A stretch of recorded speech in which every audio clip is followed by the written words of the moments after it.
કંદોઈના વાટીદાળના ખમણ જોઈને સૌ કોઈના મોંમાં પાણી આવી જતું હોય છે. આજે આપણે દાળ ચોખા પલાળ્યા વગર, આથાની ઝંઝટ વગર ઇન્સ્ટન્ટ વાટીદાળના ખમણ બનાવીશું. તમે અહીંયા જોઈ શકો છો કેટલા સોફ્ટ, સ્પોન્જી અને મોંમાં મૂકતા જ બુરું થઈ જાય તેવા તૈયાર થશે. તો સૌથી પહેલા આપણે જાડા તળિયાવાળું વાસણ લઈ લેવાનું છે.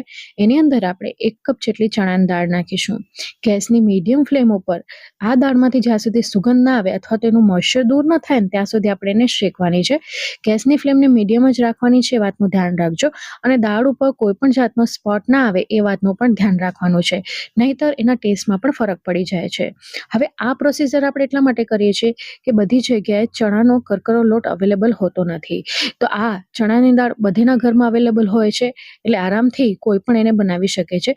એટલા માટે પહેલા આપણે આનો લોટ તૈયાર કરશું. તો અહીં દાળમાંથી મોઇશ્ચર દૂર થઈ ગયું છે ને સરસ દાળ શેકાઈ ગઈ છે. હવે ખાતી વખતે ગળામાં ડચરો ન વળે અને જે ખમણ છે એ સોફ્ટ બન્યા રહે ને એ માટે કરીને 1/4 કપ જેટલા આપણે આની અંદર પૌવા નાખીશું. આ એ જ પૌવા છે જે આપણે બટેટા પૌવામાં વાપરીએ છીએ. ગેસની ફ્લેમને મેં અત્યારે બંધ કરી દીધી છે, કારણ કે નહીંતર પૌવા છે વધારે શેકાઈ જશે. પૌવાનો દાણો છે એ ખૂબ જ પાતળો હોય છે.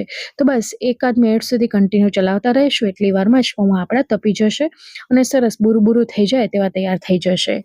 તો અહીં આપણે 1 મિનિટ સુધી કન્ટિન્યુ ચલાવ્યા બાદ તમે અહીંયા જોઈ શકો છો કે સરસ મજાના પૌવા પણ ફૂલી ગયા છે.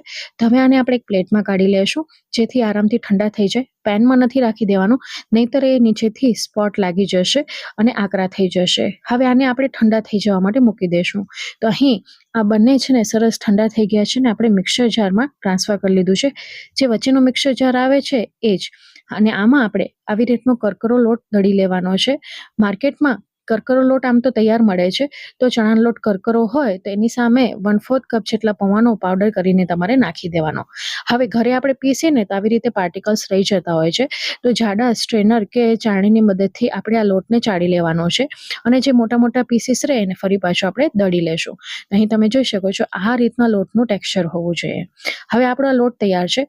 હવે આવી રીતે તમે લોટ બનાવીને રાખી શકો છો અને 3 મહિના સુધી સ્ટોર કરી શકો છો.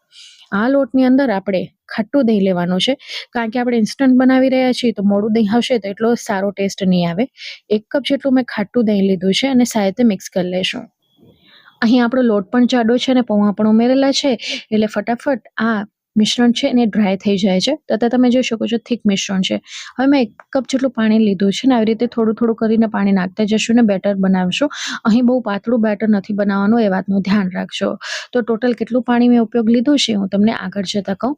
તો આ રીતની બેટરની કન્સિસ્ટન્સી હોવી જોઈએ ને જેના માટે મને અડધા કપ પ્લસ 2 ચમચી જેટલા પાણીની જરૂરિયાત પડી છે. હવે આ બેટરને આપણે રેસ્ટ માટે મૂકી દઈશું. તો ઢાંકણ ઢાંકીને 45 મિનિટ સુધી સાઈડમાં મૂકી દઈશું. હવે એક મિક્સર જારની અંદર 1 ઇંચ જેટલો આદુનો ટુકડો, 2 તીખા મરચા, 1 ચમચી ખાંડ, ½ ટીસ્પૂન જેટલી હળદર પાવડર, 1/4 ટીસ્પૂન જેટલી હિંગ અને સ્વાદ અનુસાર મીઠું નાખીશું.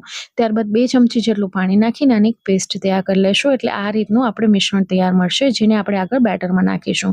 તો અહીંયા 45 મિનિટ સુધી રેસ્ટ આપ્યા બાદ તમે જોઈ શકો છો કે પહેલાં આપણું બેટર કેટલું ઢીલું હતું અને અત્યારે સરસ મજાનું ફૂલી ગયું છે. તો રેસ્ટ આપવું જરૂરી છે, કારણ કે આપણે ઇન્સ્ટન્ટ બનાવી રહ્યા છીએ. તો અહીં દાળ અને પૌવા છે સરસ પલળીને ફૂલી ગયા છે. અત્યારે આ મિશ્રણ ઠીક છે. તો હવે આની અંદર આપણે જે તૈયાર કરેલી પેસ્ટ છે ને એ નાખી દીધી છે. અને ત્યારબાદ આની અંદર ખાતી વખતે ગળામાં ડચરો ન વળે ને એ માટે કરીને 2 ચમચી જેટલું આપણે મગફળીનું તેલ નાખ્યું છે. અને હવે સાથે મિક્સ કરી લેશું અને એક જ દિશામાં આપણે ફેટવાનું છે. તો વાટી દાળનું જે મિશ્રણ છે ને એ આવી રીતે થીક જ હોય છે, એ બેટરની જેમ એકદમ પાતળું નથી હોતું. અહીં આપણે આ બેટરને 5 મિનિટ સુધી કન્ટિન્યુ ફેટી લીધું છે. તો અત્યારે તમે બેટર જોઈ શકો છો ને હવે 5 મિનિટ ફેટ્યા બાદ તમે જોઈ શકો છો બેટર થોડુંક લાઇટ થઈ ગયું છે. તો આ સમયે આની અંદર 1/2 સેચેટ આપણે ઈનોનો નાખીશું. 1/2 ટીસ્પૂન જેટલું થશે. બ્લુ ઈનોનો ઉપયોગ મેં કર્યો છે અને એને એક્ટિવેટ કરવા માટે અડધા લીંબુનો રસ નાખીશું. લગભગ 1 થી 1.5 ટેબલસ્પૂન જેટલું થશે. અને 1 મિનિટ સુધી કન્ટિન્યુ ચલાવતા રહીશું, જેથી પાછળથી ખમણમાં રેડ સ્પોટ ન પડે. અહીં સોડાનો ઉપયોગ નથી કરવાનો, એ વાતનું ધ્યાન રાખજો. હવે આવી રીતે પ્લેટ કે જે મોલ્ડમાં આપણે બેટર નાખવાનું એ થોડુંક ઊંડું લેવાનું. પહેલેથી જ મેં એને તેલથી ગ્રીસ કરી લીધું હતું. બધું બેટર નાખી દીધું છે. બાજુમાં સ્ટીમર પણ આપણું ગરમ થઈ ગયું છે. તો આની અંદર નાખી દઈશું અને લીડમાં મેં આવી રીતે કપડું નાખ્યું છે જેથી વરાળના ટીપા વચ્ચે ન પડે અને 25 મિનિટ સુધી મેં આને બાફી લીધા છે. તો અહીં ખમણ સરસ મજાના આપણા બફાઈ ગયા છે. મિશ્રણ ઉપરથી ડ્રાય છે અને અંદરથી પણ એ કાચું નથી. તો હવે આ ખમણને આપણે એકદમ ઠંડા થવા માટે મૂકી દઈશું. એ પહેલાં એના ઉપર 1 ચમચી જેટલું તેલ આવી રીતે લગાડી દઈશું જેથી ઉપરનું લેયર છે ને એ કોરું ન પડી જાય, ડ્રાય ન થઈ જાય. હવે આ ખમણને આપણે એકદમ ઠંડા થવા માટે મૂકી દેવાના છે. ગરમ ગરમમાં આપણે પીસીસ નહીં કરીએ કારણ કે નહીંતર એ બુરું થઈ જશે. તો અહીં ખમણ છે ને એકદમ ઠંડા થઈ ગયા છે. હવે તમે જોઈ શકો છો ચાકુ મારતા જ કેવા એ સ્પોન્જી તૈયાર થયા છે. તમને એનું ટેક્સચર દેખાઈ રહ્યું છે. તો મનપસંદ ટુકડાઓમાં આપણે અહીંયા કટ કરી લેવાના છે. હવે હું તમને અહીંયા પીસ કાઢીને પણ બતાવું. જોઈ શકો છો એકદમ સોફ્ટ, જાળીદાર અને ફૂલેલા તૈયાર થયા છે. અહીં તમે જાળી જોઈ શકો છો અને સોફ્ટનેસ જોઈ શકો છો કે ભાઈ આપણે ઇન્સ્ટન્ટ બનાવ્યા છે ને તો પણ આટલા સરસ ખમણ આપણા તૈયાર થયા છે. જોઈ શકો છો. હવે આનો આપણે વઘાર તૈયાર કરશું, પણ એ પહેલાં આ બધા ખમણને છે ને આવી રીતે ઊંધા કરી લેવાના છે. એટલે જાળીવાળો ભાગ છે એ ઉપર આવશે અને જે લીસું લેયર છે ને એ નીચે આવશે. તો જ આ ખમણ છે ને વઘાર પીશે. વઘાર નહીં પીએ તો એ અંદરથી કોરા તૈયાર થશે, ડચરું વડે એવા તૈયાર થશે. તો વઘાર પીવડાવવા માટે આવી રીતે બધા ખમણને આપણે પલટાવી દેવાના જરૂરી છે. હવે વઘાર તૈયાર કરી લઈશું. તો 2 ચમચી જેટલું મેં તેલ લીધું છે. હવે જો ફક્ત તેલમાં વઘાર કરવાનો હોય તો તમારે 4 ચમચી જેટલું લેવાનું, પણ હું અહીંયા પાણીનો પણ ઉપયોગ કરીશ. તેલ આવી ગયું છે એટલે હિંગ નાખીશું ને 1 ટીસ્પૂન જેટલી આપણે રાઈ નાખીશું. રાઈ જેવી ચટકે ને એટલે 1.5 ટીસ્પૂન જેટલા આપણે તલ નાખીશું. તો જે માર્કેટમાં મળે છે ને એ વઘારવાળા જ ખમણ હોય છે એટલે આપણે વઘાર કરી રહ્યા છીએ. હવે સાથે આની અંદર 10 થી 15 નંગ જેટલા મીઠા લીમડાના પાન નાખીશું. તો બંને વસ્તુ સરસ તતડી જાય પછી મીઠા લીમડાના પાન નાખીશું ને 3 તીખા મરચાં નાખ્યા છે. તીખાશનું પ્રમાણ તમે તમારા સ્વાદ અકોર્ડિંગ ઉપર નીચે કરી શકો છો. અહીં વઘાર સરસ મજાનો તૈયાર થઈ ગયો છે એટલે 1/4 કપ જેટલું પાણી નાખીશું. પાણી નાખવાનું પાછળનું કારણ એ છે કે ખાતી વખતે છે ને ખમણ ગળામાં ડચુરો નહીં વળે, કારણ કે પાણીના કારણે એ મોઇશ્ચરવાળા તૈયાર થશે અને મોંમાં મૂકતા જ ઓગળી જાય તેવા તૈયાર થશે. હવે બધા ટેસ્ટને બેલેન્સ કરવા માટે 1 ચમચી જેટલી ખાંડ નાખી છે અને 2 થી 3 પિંચ જેટલું આપણે મીઠું નાખીશું. ખાંડ ઓગળી જાય ને ત્યાં સુધી જ આપણે આ પાણીને ગરમ કરીશું, એટલે કે વઘારને ગરમ કરીશું. તો અહીં ખાંડ ઓગળી ગઈ છે તો હવે ગેસની ફ્લેમને બંધ કરી દઈશું. અહીં એક વસ્તુ બીજી બી ધ્યાન રાખવાની છે કે આ વઘાર રેડતી વખતે વઘાર પણ આપણો ઠંડો હોવો જોઈએ અને ખમણ પણ આપણા એકદમ ઠંડા હોવા જોઈએ.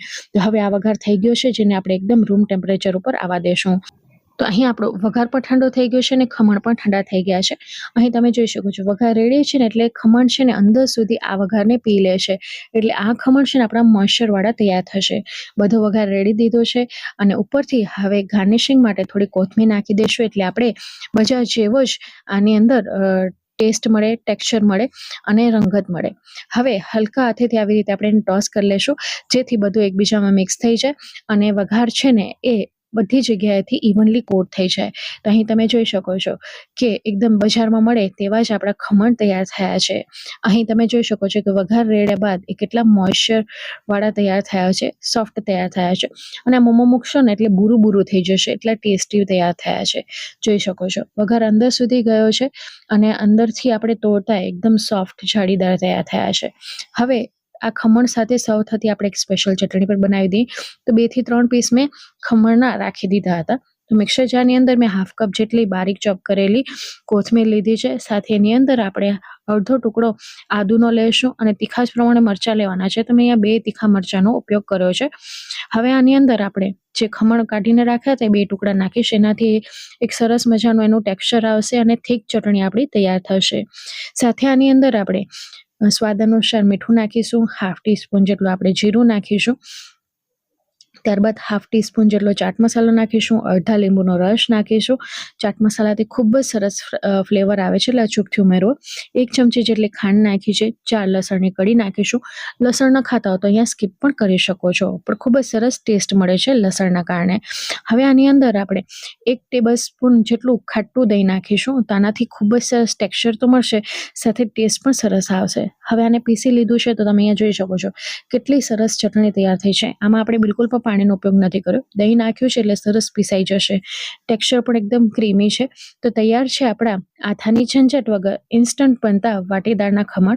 તો ફ્રેન્ડ્સ, તમે મારી રેસિપી કયા ગામ, કયા શહેર, કયા મેગા સિટીથી જુઓ છો, કમેન્ટ બોક્સમાં જરૂરથી જણાવજો. એ જાણીને મને ખૂબ જ આનંદ થાય છે. આજની અમારી રેસિપી તમને કેવી લાગી એ પણ જરૂરથી જણાવજો. ચાલો, હું ફરી મળીશ આવી જ નવી ઇન્ટરેસ્ટિંગ રેસિપી સાથે. ત્યાં સુધી આવજો. Bye, take care. Thanks for watching.